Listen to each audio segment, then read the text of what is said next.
latest football news, engaging debates, and fascinating opinions. Pitchside talk on IO Radio.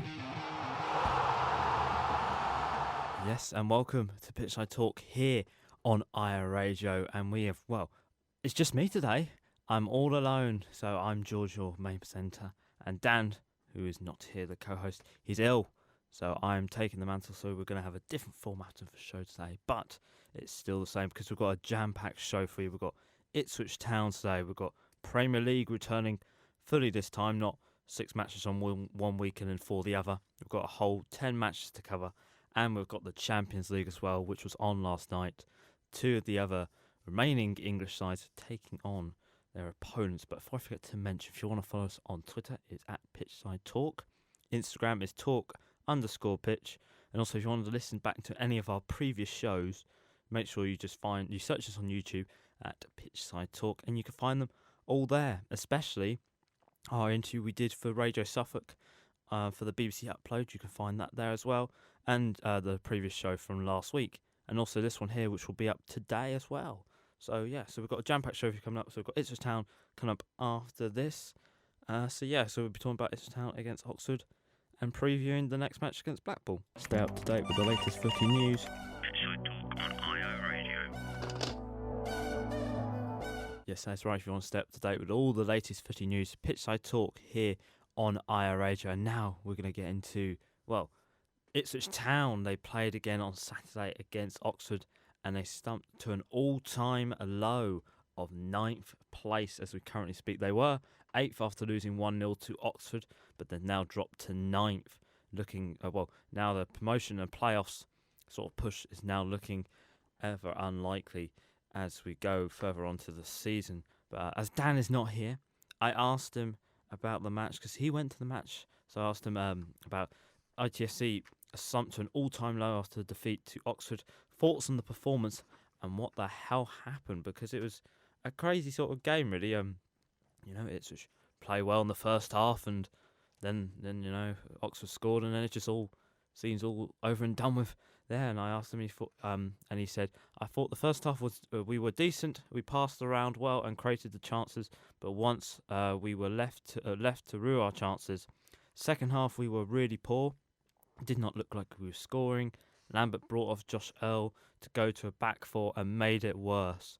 I don't know why we can't play good football for 90 minutes, which is something Ipswich have been suffering. We've been sort of saying on the show for the last few months that they're good in the first half, but then they seem to slump off a bit in the second half, or teams figuring them out, and they don't seem to react. And I think that's something they've got a problem. And I did ask Stan, yet again, Ipswich had a good first half, but then a poor second half once again. Is this a major problem they have, and will it cost them this season? Looking at sort of going back on the season, will it cost them? And he said, yes, this has been a massive problem this year, but sometimes it is the other way around as well. I don't know what it is. Oh my God, I don't know what it is. The first half team talks like. I just think the oppositions know how to play against us and score and sit back, so we are always seem to be losing our attacking threat in the second half, and that is a problem. It's a challenge I've been suffering. Is the attacking threat? We will get onto the big news later on about Ipswich's 2 main men out.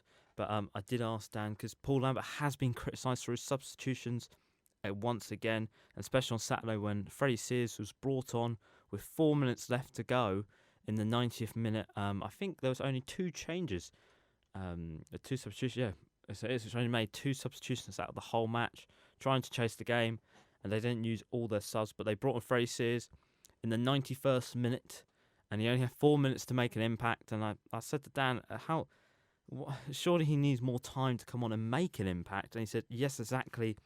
How is Freddie going to make a difference with 4 minutes of game time? I don't understand why it's left so late, to be honest. It doesn't make sense when everyone could see he is needed to come on much earlier to make that difference. And I did say, do you feel that Sears could have made a difference if he had more time? And he said, maybe. I think it was that type of game where Oxford were just wanting to hold on for the win, so it would have been difficult for Freddie. Not sure how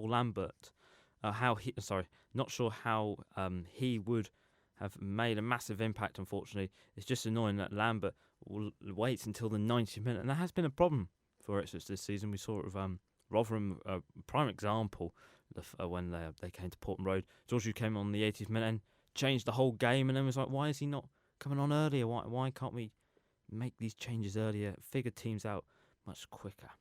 But yes, the big news, which was announced on Friday, James Norwood is going to be out until April with a groin injury, early April they're saying, which is sort of explains why he didn't play on Saturday against Burton Albion, why he's been lacking in confidence and hasn't been in the goals quite recently. He has been suffering for a groin injury for 18 months. I think he had the problem at Tranmere, but it was all right at Tranmere. He played through it.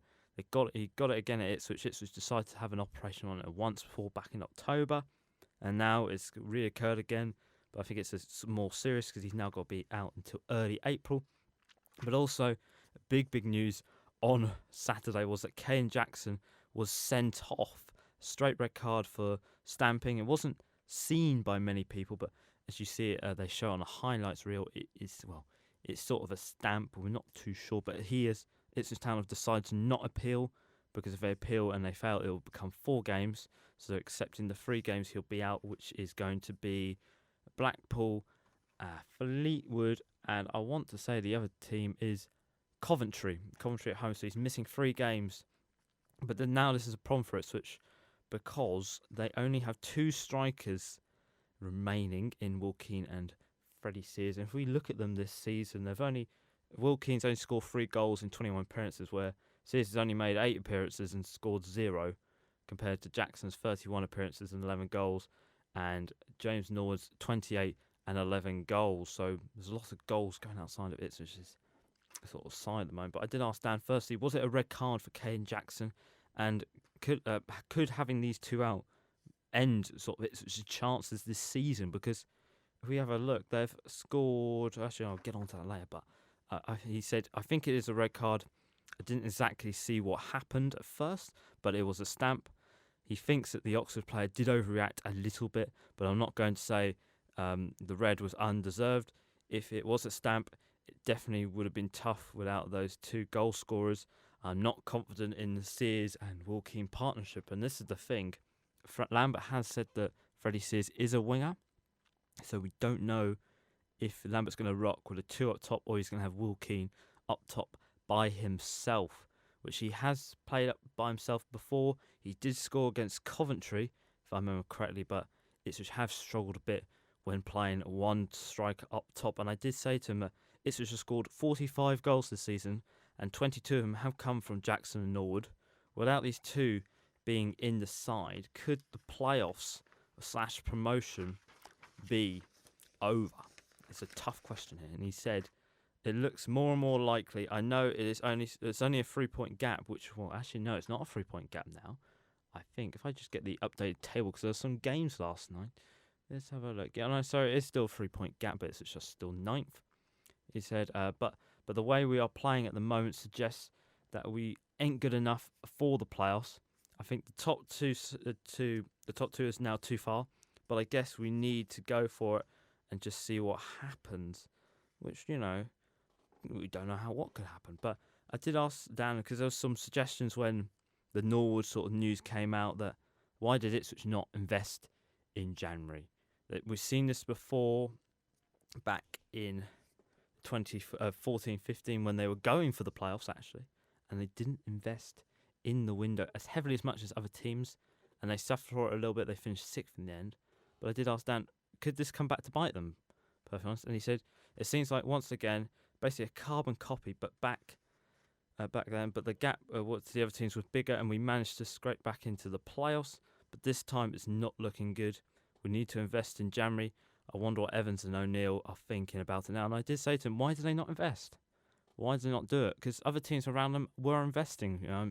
Oxford lost 2 players, but they reinvested just back in time. Peterborough were investing. Sunderland were investing. Everyone was doing it.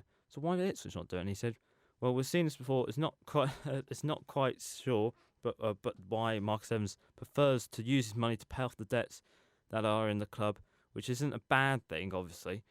But I wish he would invest some of that money in players in the summer, it is crucial to put some money in so we can buy some decent players. But the results have now been showing on the pitch. Only 4 wins now in 22, 25 points taken from a possible 66. And I did say to Dan, comparing them stats here and them, and comparing what happened in the first 13 games to the last 22. If you look at the first 13, Ipswich took 27 points from them first 13 games. From the last 22, they've only taken 23 points, which is a crazy stat. And he did come back with, yes, it is. It does not look good. It's not going to get better with very tough games coming up against the top 10 sides. It's a really poor stat, so not looking good. But then I asked Dan for our brand new feature for Dan's Man of the Match. There we go. And I asked him, who is your man of the match? And he came back, it's a really difficult one to pick from this game, but I'm going with Josh Earl for his performance in the first half. He really did well, controlling the ball, looking solid defensively until the 44th minute. However, the overall performance was poor, so it was really hard to pick one player out. So yeah, Josh Earl is the man of the match, Dan's man of the match this week. And now Ipswich travel to Blackpool on Saturday in search of a must-needed 3 points. Blackpool are coming off a bad run at the moment, seeing that Simon Grayson was sacked in February. They did win last night against Bolton 2-1. So that puts them 14th on 41 points. But Ipswich do need a win, really, because if you're looking at it, Ipswich, last time Ipswich faced Blackpool, they drew 2-2 at Portman Road. But the last time Ipswich travelled to Blackpool, they won 2-0. But Ipswich have only lost 3 times to Blackpool, but all of them have been away from Portman Road. So it's not looking good. And I did ask Dan, what can we expect from this game? And what is your score prediction? And he came back with, I don't really know what to think about this game. Blackpool, half-decent side, so my head is leaning towards a loss. But I have hope for a win as well. But I'm going to go for a 1-1 draw. So Dan's not very confident. Will Ipswich get 3 points on Saturday? We'll have to wait and see. And when we come back, we're going to be talking about the Premier League. The Premier League was back in action. All 10 teams were playing in one game week for once. Thank God. Pitchside Talk on IO Radio. Yes, that's right, Pitchside Talk. It is one of our own here on IO Radio. And before I forget to mention, if you want to follow us on Twitter, is Pitchside Talk. If you want to follow us on Instagram, it's talk_pitch. And if you want to listen back to any of our previous shows, simply go onto YouTube and search Pitchside Talk. And you can find them all there, especially our BBC Upload interview, which we did the other week, talking about Ipswich Town. And now we're going to be moving on to the Premier League. It was back for a whole week, 10 matches this week.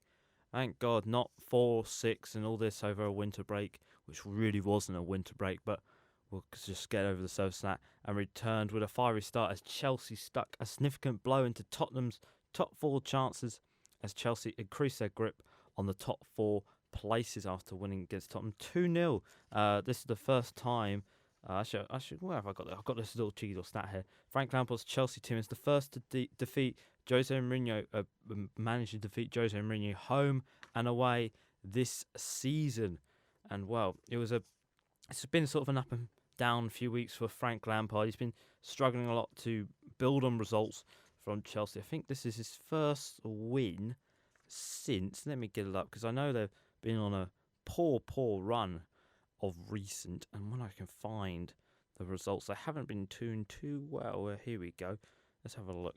So the last win was against Burnley on the 11th of January, and since then they've lost 1-0 to Newcastle, draw 2-2 to Arsenal, draw 2-2 to Leicester, lost to Manchester United, and now have won against Chelsea. But it seems like now they can build on this result. Frank Lampard's on about they want to build on the result, and I think they can really. They're only I think the Manchester United are now behind them by 1 point in the top 4 race. But I think they can build on this, and they look pretty solid now. But they've now got to build on this and not go back into a poor run, which has seen them get into this position where the other teams are chasing after them. But Tottenham looked lifeless and flat. They've been suffering a lot of injuries this season. Kane and Son, who are out at the moment. Where have they got? So they've got 11 goals for Kane and 9 for Son, which is 20 goals. As Tottenham has scored 44 goals this season. That's nearly half their goals have come from them too. And you could see that really on Saturday. They just didn't look like they were there. Perfectly honest, they didn't play very well. They didn't defend very well. They just looked off and flat, and I think that's just something I think Jose Mourinho is not liking about his Tottenham side. That they're flat and they're lifeless, which is not really a Jose Mourinho side. He hasn't really had time to spend. He did have a January window where he did bring in a few players, but it's not really his squad still. It's still Pochettino's squad. He's working with somebody else's tools, I think they would say, but I think he's done well with them since he's taken over, but there's a problem there. But there was a massive controversial moment in the game. VAR struck once again when it caused more controversy after Los Celsos committed a dreadful foul on Azpilicueta, possibly a leg breaker. But it was Michael Oliver gave him a yellow card, and VAR said no, it's not. It's not a red card. It's fine. Continue on with the game. And they kept looking at, and they confirmed 10 minutes later. Stockley Park confirmed that the decision was wrong and it should have been a red card. And I think it shows how broken VAR has been this season, that VAR is VAR in itself in perfectly honest conditions. But that is a problem. But it sort of caused a lot of controversy because Mike Oliver, who was the referee on the pitch, this was his 258th game refereeing. David Coote, who was the VAR referee, this was his 23rd Premier League game. So there's something broken there. I don't know how he did not see that as a red, because that was a definite red card. Luckily, Azpilicueta continued on and got to the end of the match. But yeah, that is the Chelsea game. We're now going to move on to the other results this week in the Premier League. And Burnley won 3-0 against Bournemouth, sinking Bournemouth further, keeping Bournemouth in this relegation battle. But Burnley have come alive at this season. It's quite fun. This is their 4th consecutive win against a Premier League opposition. Last time this was achieved was against Hull from 2009 to 2015. But since Burnley have lost 4 games in a row, they've collected 13 points from 15, climbed from 15th place, which was 3 points away from the relegation zone, to now being now climbing to 10th, which now put them 13 points away from the relegation zone and 4 away from Champions League football. I can repeat that, as Champions League football could be coming to Burnley at the end of this season. This is a mad season. But no, Burnley did very well. Bournemouth will feel very unlucky. Bournemouth have lost the last 8 of the previous 9 away games. Only Watford, Aston Villa and that have lost more away games this season and has failed to score in the previous 4 or 5 games. Not looking good for Eddie Howe, but they are still 2 points off the relegation spots, but they need to start winning very soon. And now moving on to Crystal Palace v Newcastle. Crystal Palace won a 1-0. I think these two sides are the least scoring sides in the Premier League this season, but Crystal Palace finding a winner against Newcastle. Patrick Van Aanholt's free kick splitting the two sides, and this is Crystal Palace's first win in 8 games, losing 3 and drawing 4. Also, it's the first clean sheet they've registered in 11 top-flight games since Watford back in December. But all the attention was on Newcastle, and especially their striker, Joe Linton, who's only scored 1 goal this season, and that was against Spurs back in August, which is 185 days ago. So it's quite a crazy stat, but he cost 40 million, and they've only got 1 goal out of him, and it's sort of caused a lot of controversy because he's not paying very well for Newcastle, man. But Newcastle have only managed 1 win in the last 9 Premier League games, with 3 draws and 5 losses, and they're sort of kind of being clawed back into this relegation battle a little bit. So they're not too safe yet. They're only 7 points off, but they need to start winning very soon. And now moving on to Sheffield United v Brighton. Nothing much really sort of happened in this game, really. Brighton have gained 9 points from losing positions this season, the most by any other Premier League side this season, overturning 8 of them and recovering after falling behind. But it was a boring game, but Newcastle, Sheffield United have now achieved that 40-point sort of mark of what they need to not get relegated. I think that was their overall sort of goal this season, was to achieve that. And now they're now saying that we're now going to push for the Europe. They've got what they wanted. They've got this 40 points, but now they're going to try and push for European football next season. And moving on to Southampton v Aston Villa. Southampton dealt a blow to Aston Villa, winning 2-0. I think this Sunday, Aston Villa are up against Manchester City in the Carabao Cup. This is not a good start to your run to the Carabao Cup, but I think if I have a look here, Aston Villa have only registered 4 clean sheets this season, the lowest by any other side. And also the last clean sheet away from home was West Brom, which was over 4 years ago.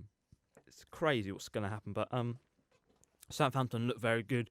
Villa just looked off, but I think Villa have been very much off this season. They're still in this relegation battle, only 1 point ahead of West Ham.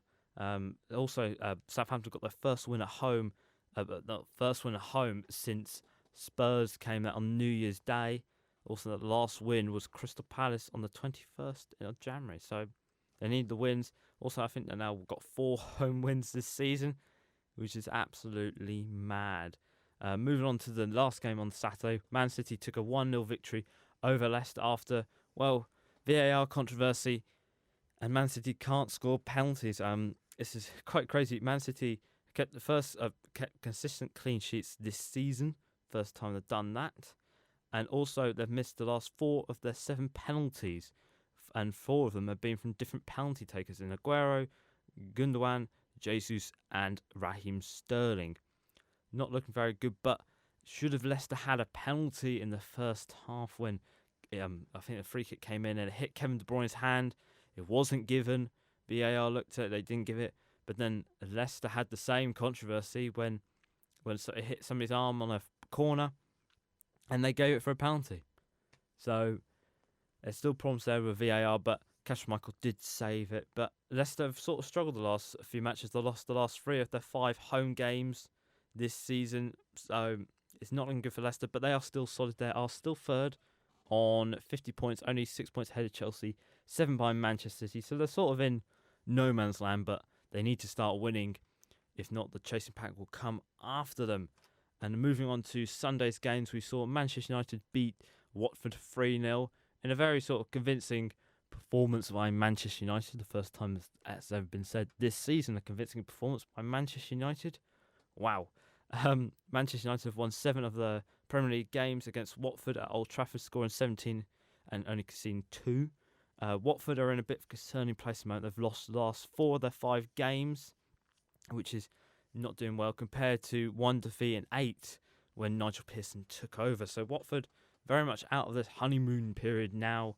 It's not looking good. They're 19th, but only 1 point away from safety. But they need to start winning if they want to get out of this. And also Manchester United only 3 points behind Chelsea for 4th, but they are technically in European football for next season if the Man City ban does go through. And so they're currently in Champions League spots moment, which is quite crazy to say when people go and they've got the worst start in 30 years and blah-de-blah-de-blah. Moving on to the next game on Sunday, Wolves won 3-0 against Norwich.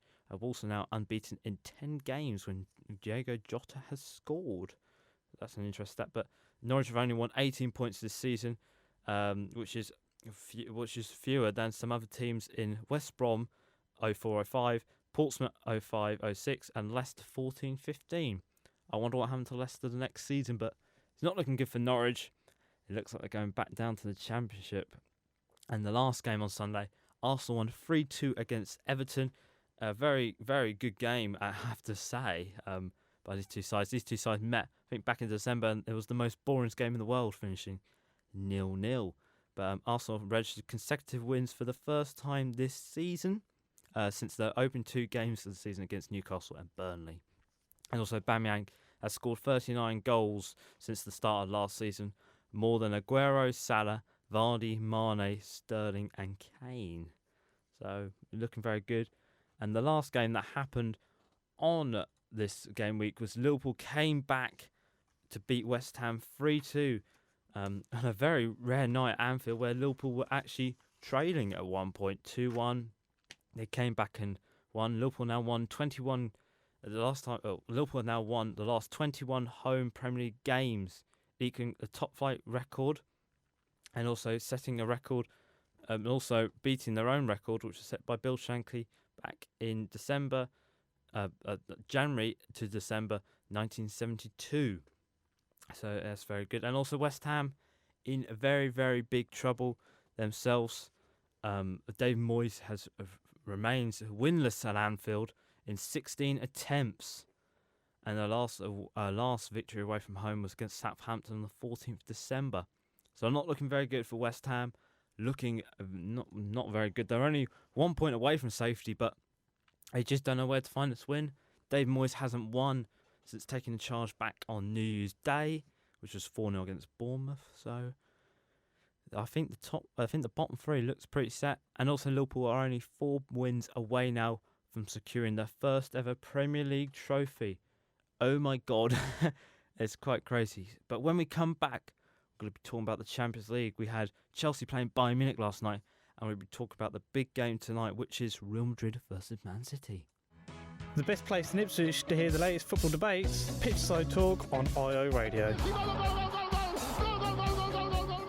Yes, that is correct. The best place to hear all the latest football debates here, Pitchside Talk, and on IO Radio. And now it is time for...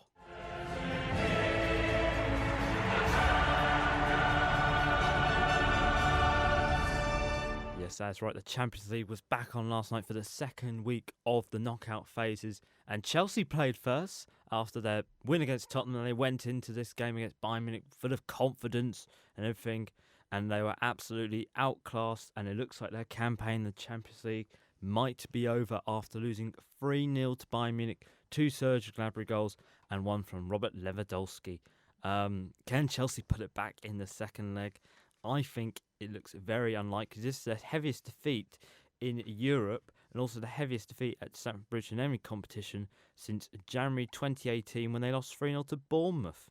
But they've never overturned a deficit after losing in the first leg in 5 attempts. So it's not looking very good for Chelsea, but Bayern Munich absolutely outclassed them last night. They looked fantastic. And we saw it against Tottenham. They beat Tottenham 7-2 earlier on in the Champions League season. They love coming to London because before that they beat Arsenal 5-1. So they love London so much. There have been 3 teams in London very convincingly. But do they look like the favourites for the competition? I think they do. Perfectly honest. I think they look very good. But it'll be interesting to see what it's like later down the line when they're still got the league going and they're facing a big side in Europe. It'd be interesting to see what happens because since they lost to Liverpool last season, they've sort of re-emerged and sort of reinvented themselves, and especially Serge Gnabry. Oh my God, he looks a fantastic player. There is a little conspiracy theory going around that Arsene Wenger is working his magic as he's scored 4 against Tottenham, scored 2 against Chelsea. He could be the next big thing. And like Tony Pierce, who once said that he wasn't good enough for West Brom all those years ago. I wonder if he's regretting that now. And Bayern Munich are the 3rd ever team to win in Champions League history, the first 7 games of the campaign after Barcelona in 2002 to 2-3 and Real Madrid in 14-15. But them sides didn't go on to win the trophy, so the stats are not on their side.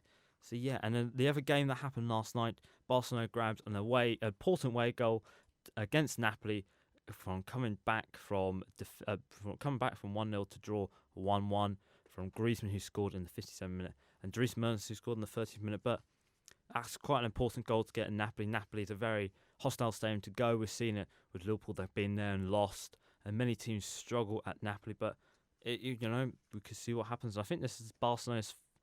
Barcelona have only won 1 in how many games is it?